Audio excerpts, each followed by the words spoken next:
मेरे प्रियो, परमेश्वर ने हमें स्वर्ग के राज्य में प्रवेश होने के लिए बुलाया है। कैसे आप परमेश्वर के राज्य में जा सकते हैं? कैसे आप परमेश्वर के राज्य में प्रवेश कर सकते हैं? परमेश्वर तो आपको बुलाता है। प्रभु यीशु मसीह की तो बुलाहट है कि आपको स्वर्ग के राज्य में परमेश्वर प्रवेश करा दे। आज हर एक लोग स्वर्ग जाना चाहते हैं, नरक जाना कोई नहीं चाहता।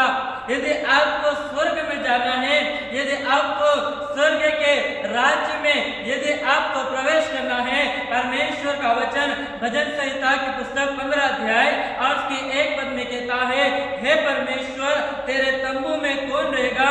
तेरे पवित्र पर्वत पर कौन बसने पाएगा? आज आपके और मेरे सामने एक सवाल है।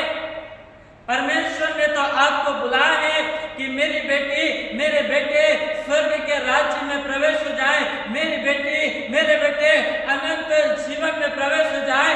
परंतु परमेश्वर का वचन आपके और मेरे सामने एक सवाल को रखता है कि परमेश्वर के तंबू में कौन रहने पाएगा? परमेश्वर के पवित्र पर्वत पर कौन बसने पाएगा? परंतु जब आप 15 अध्याय 1 पद से जब आप इसका आखिरी पद तक पढ़ेंगे, परमेश्वर का वचन आप पर कहता है, जो खराई से चलता है, जो धार्मिकता का काम करता है, जो हृदय से सच बोलता है, जो परमेश्वर के दासों का आदर करता है, जो अपना रुपया ब्याज पर नहीं देता, ऐसा इंसान परमेश्वर के राज्य में प्रवेश होगा। यदि आप खराई के साथ चल रहे हैं, यदि आप पवित्रता के साथ में चल रहे हैं, यदि आप परमेश्वर के दासों का आप आदर कर रहे हैं, यदि आप अपना रुपया, अपना पैसा यदि आप ब्याज पर नहीं दे रहे हैं, यदि आप घूस रिश्वत को यदि आप नहीं ले रहे हैं, आप मरोगे ना, आप सीधे स्वर्ग में जाओगे, आप बीच में भी कहीं लटकोगे नहीं। परमेश्वर आपको बीच में कहीं अटकने भी नहीं देगा यदि आप अपना जीवन सही रखेंगे, यदि आप अपना चाल चलन सही रखेंगे। परमेश्वर आपको अनंत राज्य में लेकर जाएगा। भजन संहिता 15 अध्याय 1 पद से 6 पद तक परमेश्वर का वचन बहुत अच्छी बात को वहां सिखाता है कि जो पैसा अपना रुपया ब्याज पर नहीं देता और न जो रिश्वत लेता है।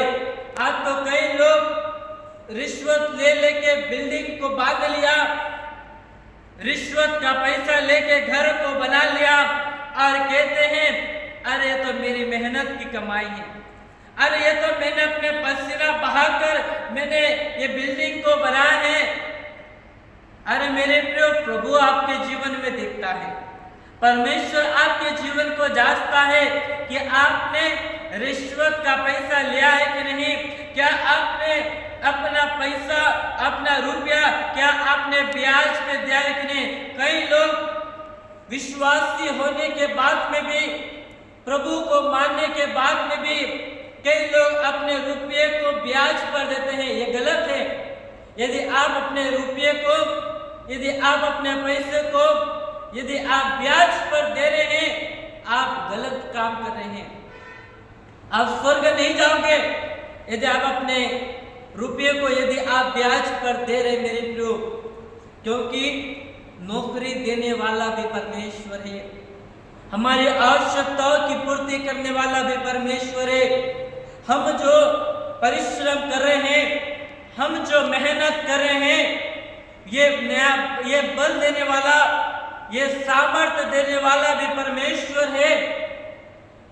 और उस सामर्थ्य के द्वारा हम पैसे को कमा रहे हैं, और यदि उस पैसे को, उस रुपये को यदि हम ब्याज पर दे रहे हैं, आप गलत काम कर रहे हैं। प्रभु के दासों का काम है परमेश्वर के वचन में लिखी हुई बातों को बताना। और कई लोग कहते हैं, अरे ये प्रभु का दास तो बहुत बेकार है, अरे तो सीधा ही बताते हैं।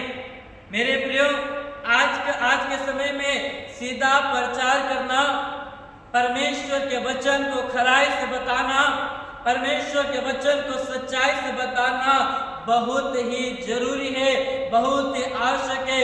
यदि हम प्रभु के दास यदि परमेश्वर के वचन को, परमेश्वर सच्चाई की बातों को यदि आपको हम नहीं बताएंगे, परमेश्वर हमारे जीवन से लेखा लेगा। आप तो स्वर्ग चले जाएंगे परंतु हम नरक चले जाएंगे। हम क्यों नरक जाए? हम क्यों प्रभु की सच्चाई की बातों को हम बताएं? क्यों परमेश्वर की सच्चाई की बातों को आपसे हम छुपाएं?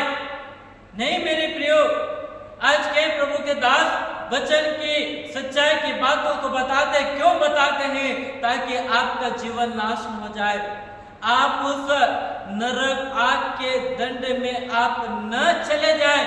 इसलिए परमेश्वर के वचन को सुनो, आप उस नरक आग के दंड में न चले जाए। इसलिए आप अपने काम को सुधारो, आप अपने जीवन में परिवर्तन लेकर आओ, आप अपने चाल चलन में परिवर्तन लेकर आओ, आप अपने मन में परिवर्तन लेकर आओ मेरे प्रियो। यदि हमने अपने जीवन में परिवर्तन लेकर यदि हम नहीं आए, यदि हम अपने जीवन को यदि हमने नहीं बदला, हमारे लिए नरक का दरवाजा खुला है, हमारे लिए स्वर्ग का दरवाजा नहीं खुला है। इसलिए वचन में सिखाता है कि परमेश्वर हमें स्वर्ग के राज्य में प्रवेश करने के लिए बुलाया है।